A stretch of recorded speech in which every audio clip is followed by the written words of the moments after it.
هەمومان دەپرسین حەف دەمژمێر و 25 خولەکێت دی دێ چ چێبیت؟ بەڕاستی ژیوەکی ترامپ دەبێژیتن ژناوبرنا شارستانیەتێ بەیەک جاری و تەخت دکەم بەرامبەردا ئیرانژی بەرسڤێت دات تو بێوەڵام نامینی ئەم ژی ئەف جارە ji هیچ کەسێ شەرم ناکەین بۆ هیچ کەسێ دەستا داناهێلین بەیەک جاری ژێرخانەیە وڵاتên کەنداوێ خاپۆر دکەین. دکتۆر حەکم ئەم هەز شارەزایê karûbarê navçeyê û pirsê navdewletî ji Tehranê mêvanê min e dê li servan pirsan digel wî rawestim hêjayê hekem tu gelek bi xêratiya Kurdistan 24 Tehran çi dibêjîtin îran çi dibêjîtin li servan heft demjimêr û 24 xulekên Donald Trump bi Îranê day hîn çavareyê çi ne?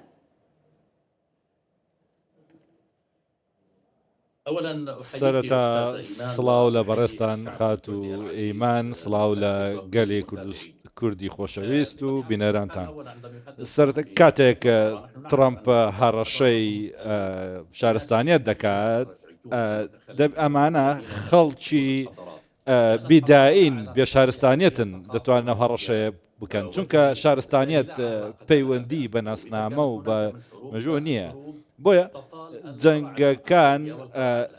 لە بنکە سەربازیەکان و بنکە ئەمنیەکاندا دەمێنێتەوە بە نسبەت وەڵامی ئێرانیش ڕوون بووە ئەم هەڕەشەیە ئێران ناترسێنێت و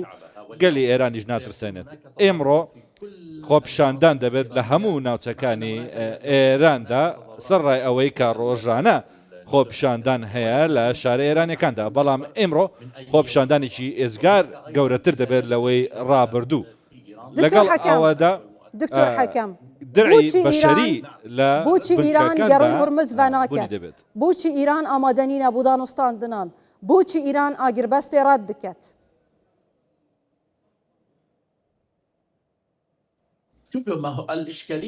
کێشە سەرچیەکە ئەوەیە کردنەوەی گەڕووی هورمز بۆ وەستاندنی جەنگ نییە ئەمریکا مەرجی کردنەوەی ئەو گەروەی هەیە بەڵام بەبێ ئەوەی جەنگ بوەستێنێت ئەمە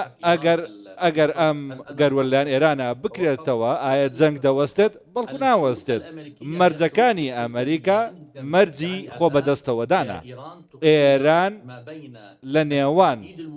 هەڕەشەی بوون و جەنگدا هەڕەشەی لێ دەکرێت هەر یەکێک لەمانە هەڵ ببژێرێت ئەوەی یەکەمیانە بۆیە ئێران تاوکو ئێستا توانای هەیە توانای زۆر گەورەی هەیە لەگەڵ ئەوەدام فاجایی زۆر گەورەی هەیە تا ئێستا بەکارێنێناوە بەڵام لە کاتێکدا ئەگەر هاتوو ترامپ سەرکێشی بکات ئەو کاتە ڕەنگە ئێران بەرپەرچی بداتەوە و تەنها لە ناوچەکە نامێنێتەوە و لەو دیو ناوچەکانیشەوە هێرشەکانی ئیران بچ ڕەنگی دێبەرسەوە vê سەرکێشیە ترامپ دەت دێ چکات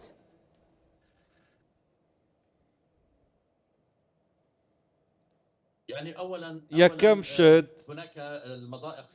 چەندین گەرو هەیە لە ناوچەکەدا کە دەکرێتە ژێر هەڕەشەوە وەکو گەروی هورموز کە دەکرێت بە تەواوەتی دابخرێت ئێستا دانەخراوە بە تەواوی هەمووان دەزانن تەنها بۆ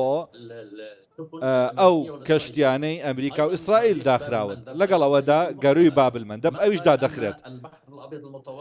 دەریای سپین ناوەڕاست کە دەڵێن سەلامەت دەبێت بۆ ئەمریکا و ئیسرائیلەکان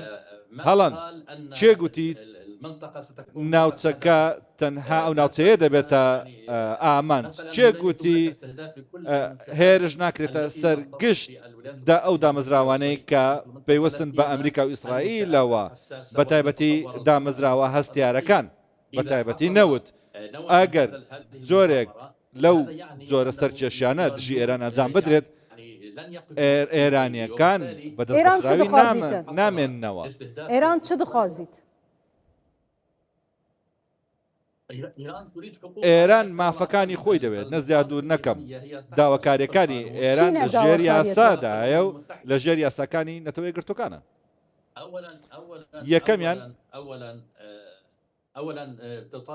یەکەمیان ئێران داوای ئەوە دەکات کە جەنگ بۆسێت بە شێوەیەکی تەواو هیچ هەڕەشەیەکی بەسەرەوە نەبێت خۆی و تەنانەت ناوچەکەش بۆ قۆناغی داتوو خاڵی دووەم قەرەبووکردنەوەیە کە دەبێت ئەمریکا و ئیسرائیل بیدەنەوە بە ئێران بۆ هەردوو جەنگی ڕابردوو ئێستا لەگەڵیدا بابەتی هەڵگرتنی سزاکانە چەندین بابەتی تر کە پێوەستە بە پیتاندنی یۆرانیۆم بۆ بواری ئاشتی هەموو ئەمانە دەبێت لەژێر یاسای لەژێر سەقفی یاسا و یاساکانی نەتەوەی گرتوەکە من بەڵام مەرجەکانی ئەمریکا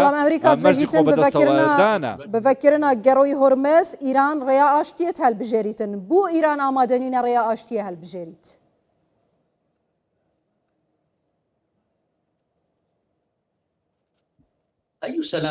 چ ئاشتیەک کە باسی دەکەن ئاشتی خۆ بەدەستەوەدان ئەوان دەیانەوێت گەروی هورمز بکرێتەوە بەبێ هیچ بەرامبەرێک ئەگەر ئێران ئەو ڕێگەیە بکاتەوە بۆ کەشتەکانی ئەمریکا و ئیسرائیل بە واتایە دێت هیچ جەنجێک ناوەستێت ئەو جەنگە ناوەستێک کە ئێستا هەیە ئەمە کێشەی سەرچێ ئێران داوای ئەوە دەکات دەبێت جەنگەکە ئێستا پێگا ئەکسیۆس دەبێژیتن بەرەو پێشڤەچوون دانوستاندنان هەیە کەواتە دوان حەفدەم ژمێراندا ئەگەری ڕێککەفتنێکێ دبینە ئەمریکا و ئیرانێ دهێتە چاوەڕێکردن؟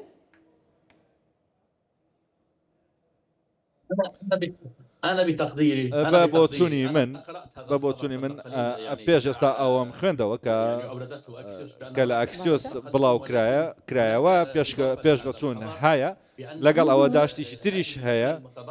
ئەو ماوەی کە ماوە کە دۆناڵد ترامپ دیاری کردووە بەس نییە بۆ ئەوەی ڕێککەوتن ئەنجام بدرێت ئێمە لە نێوان دوو شتداین یەکەمیان درێژکردنەوەی ئەو ماوەیە لەلایەن ترامپ ئەو ئەگە بێوێ یانیش ئەوە تا دەست بە دژمنکاریەکانی خۆ بکە کە باسی دەکەن لە ترامپ. دکتۆر حەکەم من پرسیار لەسەروان هێرشێن بەردەوامێن سەر هەرێما کوردستانی هەیە مەل کوردستانê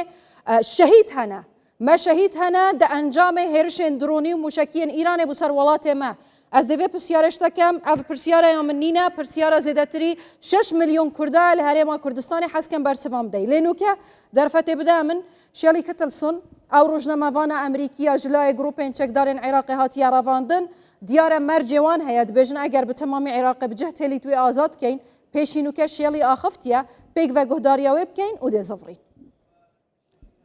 گۆداریا شێری بکەین. من ناوم شێڵێک لەسەنە من فەرمانبەرێکی ئەمریکیم هەروەها ئیتاڵیم من ڕۆژنامەوانێکی سەر بەخۆم بە زمانی ئینگلیزی و ئیتاڵی و عەرەبی قسە دەکەم من کار بۆ ڕۆژنامەی جەنجی لە عێراق کار دەکەم لە ساڵی 2015ەوە من چاوم بە پێشمەرگە و هێزە ئەمنیەکانی عێراق کەوتووە ئەگەر هاتوو لە ئەفغانستان و ئۆکرانیا و سووریا شکارم کردووە ڕاهێنانی هەواڵگریم لەلایەن ئەفسەرانی ئەمریکاوە پێدراوە لە سووریا لە ساڵی 2025 دەماوەی 3 مانگ لەگەڵەوەدا لە ئۆکرانیاش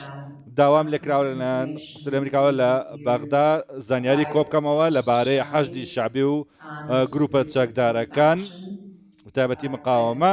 کە تایبەکانی حزبوڵڵا و نوجەبا بە تایبەتی کەتایبی حزبوڵڵای ئەلحەمێداوی ناوەکانی تریش کە بیرم چوون ئێستا زانیاریم کۆ دەکردەوە لە بارەیانەوە بەڵام بە پێ پێویست نەبوو داوای زیاتریان لێکردم لە سەردانی دواییمدا داوایان لێکردم زانیاری هەواڵگری و سیاسی کۆ بکەمەوە لەبارەی ناوچەکانی حەشدی شعبی لە عێراق بەرەو جەنگ و لەگەڵ ئەوەدا لێکۆڵینەوەیەک ئەنجام بدەم بۆ کۆکردنەوەی زانیاری لەبارەی بنکەکانی بەرەی مقاومە لە عێراق کە تیایدان ئەمە دۆخی ئێمە بووە بەر لە سەرۆکاتی ترامپیش ئێمە لە شقامەکانی بەغداد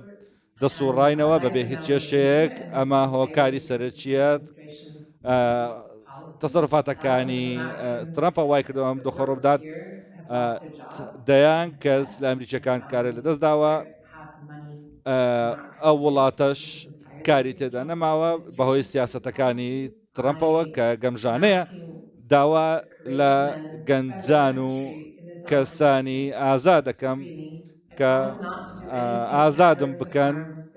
من بەڵێنیان پێدەدەم نەگەڕێمەوە بۆ ئەم وڵاتە جاریشتر دەزانم ئەمانە کەسانێکی بەتوانان ئەمە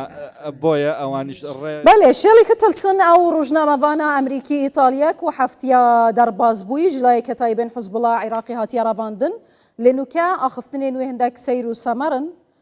هەرچەندە پێشی دەمەکێ کێم حزبڵا عێراقی ڕاگەهاند کووەکی ڕێزگرتنەکێ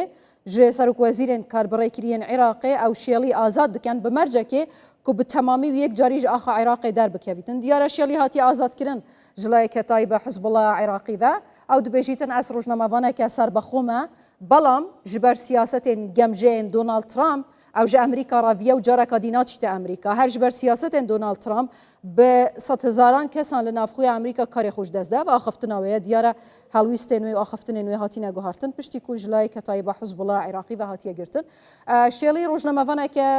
wekî serbexwe xwe nîşan didetin. Şaraza di karûbarên mîlîşan da hem li Iraqê hem li Sûriyayê kar kiriye. بەڵام هەوادیت ئاخیر جار پێشی هەفتەیەکی ji layeke tayba Hizbullah Iraqî hate girtin. Muhîm ew hate azadkirin û mercê wan jî ve bi temamî axa Iraqê derbikevîtin. Merceyeke tayba Hizbullah Iraqî. Diktor Hekem mêvanên bû berînûke. Diktor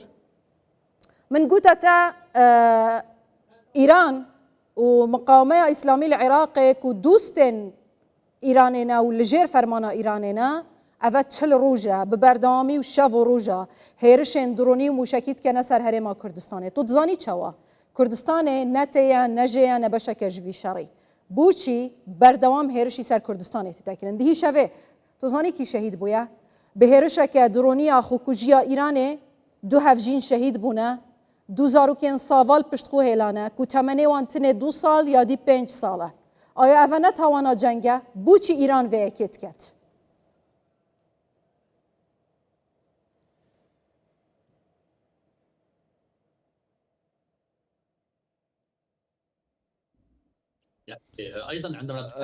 کاتێک باسی جەنگ دەکەین باسی 180 منداڵیش دەکەین لە ئێران لەلایەن ئەمریکاوە کوژراوە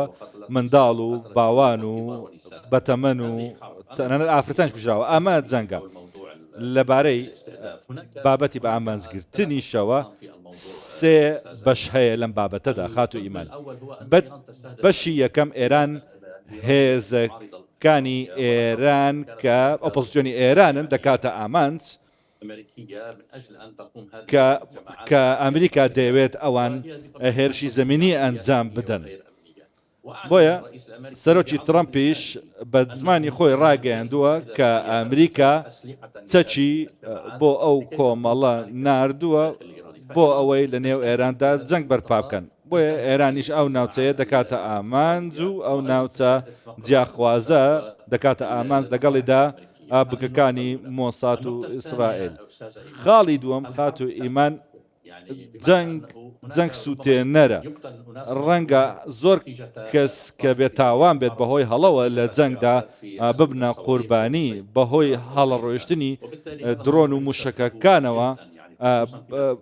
بەر بکەون. ئەمە بەڕاستی جێگەی داخە بە تایبەتی کاتێک منداڵ تێیدا دەبێتە قوربانی. خاڵی سێمیش ئەوەیە هیوایەک هەیە شتێکێک کە مۆساد کاری لەسەر دەکات ئەویش ئەمریکا و ئیسرائیل ئەو ناوچانە بە ئامانز دەگرن ئەو شوێنانەی دانیشتوانی مەدەنی بە ئامانز دەگرن لە کوردستان بێت لە ناوچە عەرەبیەکاندا بێت بۆ ئەوەی بڵێن ئەم شتانە ئێران کردوێتی بۆ ئەوەی درزێکی گەورە لە نێوان ئێران و ئەم ناوچەیەدا دروست ببێت. ئەمە ئێستا زۆر ڕوونە ئێران چەندین جار داوای کردووە کە لێژنەی لێکۆڵینەوە پێک بێت بۆ ئەو داواکاریانە بۆ ئەو شوێنانەی کە مەدەنین و کراونەتە ئامانز لە دواییدا کارگەی پاڵاوتنی ئەو بووە لە کوێت ئەوانیش گوتیان کە لێژنێکی لێکۆڵینەوە پێک بێنن بۆ ئەو بابەتە. بۆیە دەبێ ئەو سێ خاڵە لە بەرچاو بگرین. باشە سپاسیەتە دکەم دکتۆر حەکەم ئەم هەز شەرەزای کاروباری ناوچەی و پرسێ ناودەوڵەتیی تەهران.